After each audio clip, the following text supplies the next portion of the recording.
house church leaders, praying for your meetings this week that they go really, really well. Just a little bit of a guide on your conversations today. It's really a hard-hitting and complicated conversation, but it's one that we need to have. And that is, do we confront sin when we see it in our own lives? Do we confront sin when we see it in our brothers and sisters in Christ? And how do we respond when sin is confronted in our own life by other people? This is a part of how the body was designed to work. It's far better to fall into the hands of human accountability than to fall in the hands of a righteous God for unrepentant sin. And so it's really important that we have these conversations centered around how we can come to a place in our trust and our understanding and our relationship with each other in the body to where we are able to have tough conversations about the things in our life that are missing the mark when it comes to our relationship with the Lord. It comes to a level of transparency and honesty. And in the sermon, we talk about there is the right way to do this and the wrong way to do this.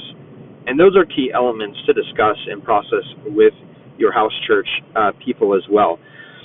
Keep in mind this week that encouraging them to walk in this aspect of the body is important. It's not comfortable. It will push a lot of people way out of their comfort zone.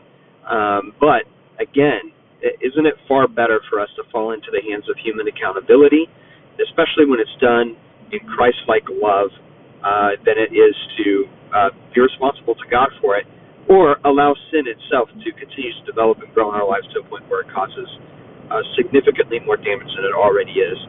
So push into this conversation. It is an awkward conversation. More particular, I'm most interested to see how people respond to the question, how do you respond when sin is confronted in your life by other people?